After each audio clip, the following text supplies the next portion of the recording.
Vamos lá, gente. A gente pegou umas perguntas aqui para tentar responder para vocês, que é o nosso Café com Fertilidade. Quem gosta desse quadro que sai todo sábado, se inscreve no canal, manda as perguntas para a gente, manda por áudio no finalzinho. Eu vou deixar o telefone para vocês mandarem a pergunta de vocês, ou vou deixar aqui do lado já o telefone para vocês mandarem, gravarem um áudio. Grava um áudio de no máximo de 30 segundos, 40 segundos, falando de onde vocês são, qual que é o nome de vocês e qual que é a pergunta, que a gente vai pôr aqui no café a pergunta de vocês e vai responder. Beleza? Não esquece de gravar num lugar sem barulho, sem ruído. A gente recebe às vezes muitos áudios aqui, não consegue escutar direito, então manda sua pergunta para a gente poder responder. Vamos lá, gente, vamos pro café de hoje. Puxa a vinheta.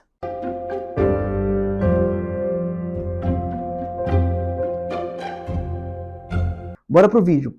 Vamos lá. A Kairina, acho que é Karina, perguntou o seguinte: fala sobre quem já teve adenomiose, foi curada e quem tem trompas obstruídas e quer fazer FIV.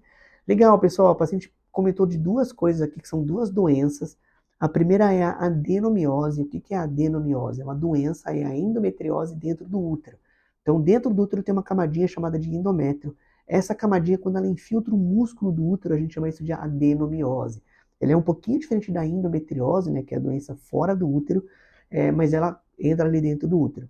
E a paciente falou que foi curada, assim, a gente tem um pouco de dúvida nisso, né? A adenomiose teoricamente não tem cura. Uma vez a glândula infiltrou ali o músculo do útero, ela não sai, a não ser que você resseque, tira o pedacinho ali do útero, mas a gente não faz isso para quem quer engravidar. Muitas vezes você pode bloquear, ela pode secar, ela pode parecer que sumiu, mas quando você para de tomar hormônio, ela pode voltar. Então, esse é um ponto principal para a gente falar aqui da adenomiose.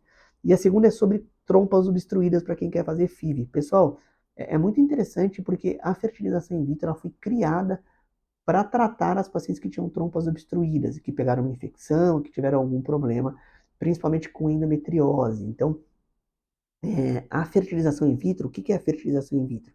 É estimular o ovário da paciente, dar remédio para ela, aí a gente tira os óvulos do ovário dela e a gente fertiliza no laboratório, depois põe o embrião no útero dela ali prontinho.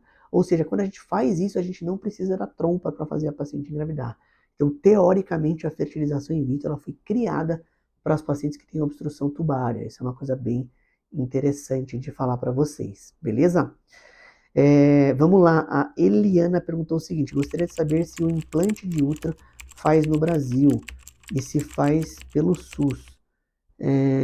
Legal essa pergunta. Acho que o implante de útero que ela está falando, aqui eu vejo duas possibilidades. A primeira é os implantes de DIU, né, os dispositivos dentro do útero, não sei se ela está falando isso, ou os transplantes de útero. Me parece mais aqui, gostaria de saber se o transplante de útero é feito no Brasil.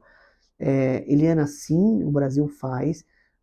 Existem poucos serviços, a gente vê alguns grupos fazendo. O nosso grupo, por exemplo, a gente faz o transplante, a gente tem uma área de pesquisa, a gente parou um pouquinho, né? Os transplantes do Brasil ainda estão no âmbito da pesquisa, ainda a gente tem poucos transplantes, né? Alguns grupos não gostam que a gente faça transplante, a gente não entende por quê, porque quanto mais gente faz, melhor. E no SUS tem um serviço que faz transplante no SUS, mas é pouquíssimos casos, também ainda não atende a população em geral, tá bom? Então, se você tiver interesse no transplante, manda mensagem aqui pra gente ver se a gente consegue te ajudar. Beleza? E bora para a última pergunta de hoje, que é a seguinte: doutor, fala um pouquinho sobre a FIV passo a passo. Essa pergunta é bem legal, a gente tem vários vídeos no canal falando sobre a FIV passo a passo, mas eu vou tentar pegar esses últimos 2 minutinhos aqui do Café com Fertilidade e vou tentar resumir um pouco do que é a FIV passo a passo. Basicamente, a fertilização, o que é FIV, para quem está chegando aqui no canal pela primeira vez? É a fertilização, é a sigla de fertilização in vitro, F de fertilização, I de in vitro, com V. Então, é uma fertilização de um óvulo feito no laboratório, ou seja, in vitro. E qual que é o passo a passo? Grande parte dos tratamentos começam com a paciente menstruada, a paciente sangra, e ela faz um ultrassom transvaginal, essa é a primeira parte chata do tratamento, ela precisa fazer um ultrassom durante a menstruação, e ela vai começar a tomar alguns remédios, o paciente vai aplicar alguns remédios todos os dias, grande parte desses remédios são injetáveis, são picadinhas, a gente vai dando para a paciente e ela vai fazendo alguns ultrassons, ela faz um ultrassom ali no 6º dia, faz um ultrassom no 8º dia e um no 10º, ela vai acompanhando no ultrassom o crescimento dos folículos, a gente chama isso de foliculometria, a gente mede os folículos.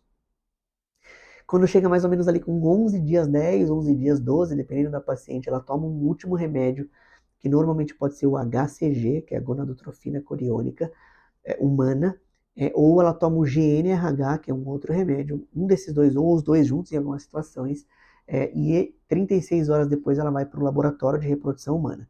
Quando ela chega no laboratório de reprodução humana, a gente tira os óvulos do ovário, a gente tira através de uma agulhinha ali pela vagina, né, o ultrassom transvaginal, a gente pega uma agulhinha, passa pela vagina, tira o óvulo lá de dentro do ovário e quando esse óvulo sai do ovário, ele está ligado num tubo de ensaio, a gente leva para o laboratório de reprodução humana. Neste dia que a gente tira os óvulos, o parceiro da paciente, o marido, quem for ali, colhe o espermograma. Em casais homoafetivos femininos, por exemplo, né, duas mulheres fazendo tratamento, o sêmen doado já está no laboratório. Em casais homoafetivos masculinos, a gente decide ali de quem vai usar o sêmen, né? Um dos parceiros colhe o sêmen, e aí a gente fertiliza esses óvulos e 5 dias depois a gente transfere para a paciente de novo.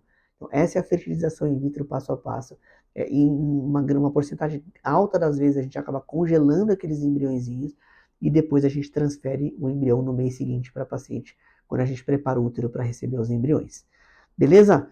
Pessoal, obrigado pela pergunta de hoje de todo mundo. Espero ter esclarecido algumas coisas para vocês aí. Não esquece de se inscrever no canal, comenta alguma coisa se vocês quiserem perguntar e eu vejo vocês nos próximos cafés. Bom final de semana com a família. Valeu!